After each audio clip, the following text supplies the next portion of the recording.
today we're going to talk about your experience and how you came to Australia. And I'd like to start by asking you what life was like for you in Bosnia before the war. I remember that childhood very vividly. Growing up in a beautiful town of Srebrenica, I had a great childhood to begin with. Very carefree, happy. It was definitely a very great start to my life. How old were you when war broke out? When war broke out, I was 8 years old when the outbreak happened and when the war commenced in my country. And can you tell us where you were living and what happened when the war broke out for you and your family? So we were living in my birth town, Srebrenica. That's in the eastern part of Bosnia and Herzegovina. So yes, it's a small town nestled in the valleys, surrounded by forests, very picturesque, very rich town with minerals and a lot of agriculture, a lot of greenery, rivers. What was your first memory of what happened when the war started and when it actually started to impact you? So it was a very big shock because life was unfolding in a very nice way. There was no signs that something was going to go wrong. That never crossed our minds. We carried on as normal. The referendum was held and Bosnia was declared independent country. That was on the 1st of March, 1992. That's when things started to look bad.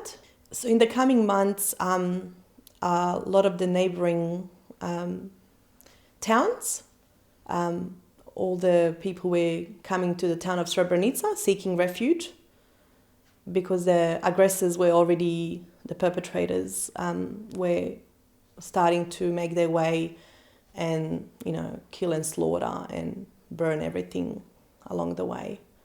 And they were trying to reach out for the town of Srebrenica as well. Because this siege of the town lasted for 3 years. So the 3 long, arduous years where we didn't even have the basic necessities for, a human being to survive. So there was no hygiene, no food, no medical supplies. There was shelling on a daily basis.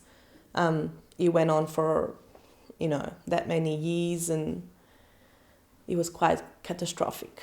And then it was, we as kids, we couldn't play outside because we had to always be extra cautious because we might get bombarded. Sadly, most of the people who are refugees in the world are children. So I think it's really, we'd like to ask you about what it was like being a child at that time. Yes, it certainly did leave a lot of trauma. But at that time, I think as a child, you always try to find some joy. You kind of adapt to the surrounding and the circumstances that you are put in. And but it was quite traumatic. And because as a child, all you want to do is play, you want to learn. But we were deprived of that. As a child, every day you are hearing that somebody has been killed, whether it was somebody near to us, a neighbor's son, or, somebody has been shot dead or been bombed. And it was that constant fright that I might be next. I imagine you were also fearful for losing family members as well. Oh, yes. That was a constant fear, and it's something that always crossed our mind and was embedded in our head, because that's what it was. It was, you lived in that surrounding where even though you tried to look, think positively and look on the brighter side of things, you were always overshadowed by that fear. And And were there any times when you were separated from your mother during the war? When the genocide started to unfold in July 1995, so it started probably on the 7th of July, we happened to be in the village side with my paternal grandmother, and only because Mum thought we were safe up there. But when the aggressors, so when the enemy started to overrun the city, overtake, they actually, drew in from they targeted the villages first. And because Mum was still in the town, in the center town, we were actually up in the village. And this was, Mum thought that we were actually killed at the time. So, what did it feel like to have, in effect, your neighbours become your enemy? Something that I can not comprehend ever. Like, generally, the person that struggles to comprehend why a human being can do something like that to another human being. Were you also particularly worried about what might happen to your brother, given the circumstances? Yes, considering that my brother was, I think, 14 at the time, we had a big scare that he might be taken by the army and killed. So when they overran our city, our town of Srebrenica, they didn't spare anyone. So they burnt homes, they killed everybody that they encountered, not sparing children, women, elderly. And I remember this as a child. There was striking everywhere of the shelling. So Mum said every time we see a light up, we would need to go on the ground. So and then we would crawl, and then we eventually got to the UN base in Potocari, and that's where we got taken in. Yes, so when we reached the UN base, there was I remember as a child, there was a little bridge. I think it was a little bridge that we had to cross to get to the UN base. And I remember so many families wailing, crying. Mothers were hugging their sons who could only be barely 14, 15 years of age, because they didn't trust that they were going to be saved, even the UN base, because we were let down far too many times. I sensed that mothers could not actually believe that their kids would be protected. Srebrenica was actually proclaimed a safe haven zone.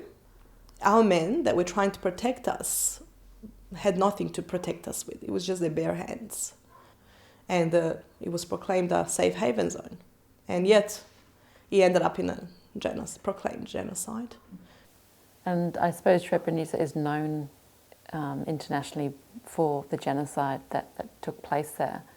Can you describe in your own words how you would describe what happened? Yes, so Srebrenica is now, as you say, it's a confirmed genocide by the ICTY, by the International Court of Justice. And the aim was to exterminate the whole population in that region, to overtake in a span of a couple of days.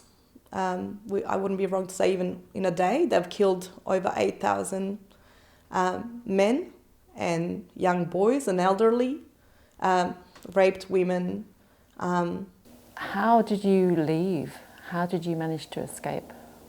So we went by buses. We were transferred by buses and by trucks to the Bosnian Held territory. And we spent, I think, 3 nights we spent at the UN base. The echoes of all those bombardment, because it was heavy bombardment, because they were taking over the town altogether, and the shelling, I still remember the echoes inside those factories where we were situated in the span of those couple of days that we were there. So then they started to take us to the Bosnian Held territory.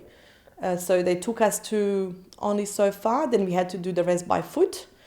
How long did it take before you could come to Australia? We moved to Croatia, waiting for all the paperwork and the process to finish. So we lived in Croatia for, I don't know if it was 7 or 9 months.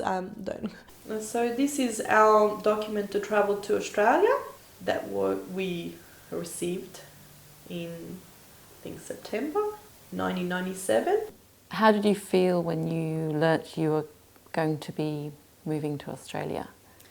We used to, refer to Australia as the other side of the world, where the sky meets as kids, we always thought that, that's where the sky meets the earth, like the soil, like it's the end of the world.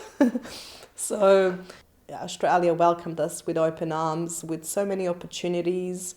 Us coming from such a war-torn background, there was so many support services at the beginning by different organisations. And what was it like when you started school in Australia? it was very hard, not a word of English. Imagine a teenager that's put into a totally new environment, and it was a very difficult experience to begin with. And were there any other challenges for your family apart from learning English when you arrived? Yes, many. Like just adapting to a new surrounding, not speaking the language. It was all new to us, very strange. But it was nice to have such such peaceful environment and away from all that chaos and all that pain and all the things that we were deprived of. Everybody was so welcoming at the time, which helped in settle.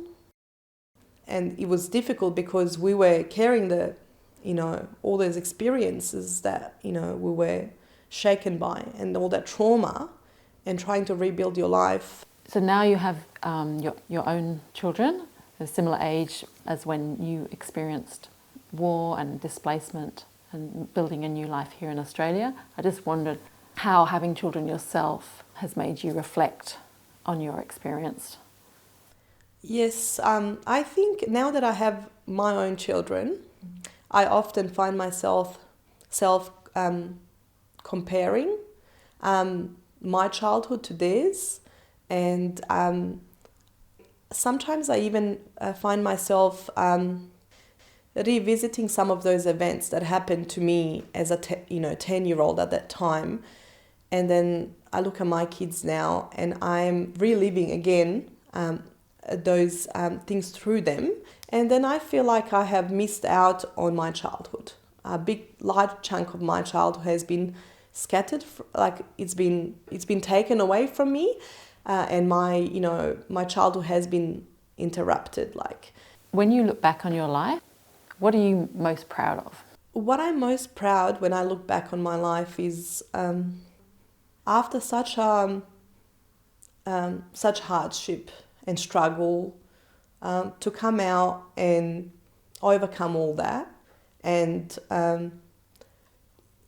become somebody that hasn't forgotten the past, or in fact that it's used all those life experiences to build a better future, and never stop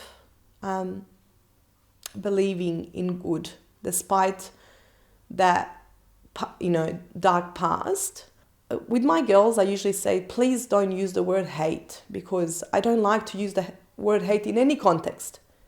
Because I always yearn for the good, to see the good in people, irrespective of their culture, religion, nationality. Approach each human with thoughts that they are good humans until they prove you otherwise.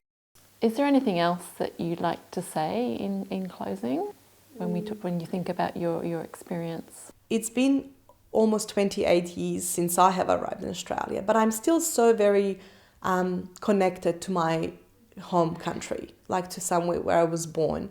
And Australia is all for us keeping that connection. And, we have a, quite vibrant community in Australia where we can reconnect with people that have come, from overseas, and we can maintain that connection to our first home, and the ability to, and they usually support events, or that I've been part of quite a few events that was bringing different communities together and embracing different cultures.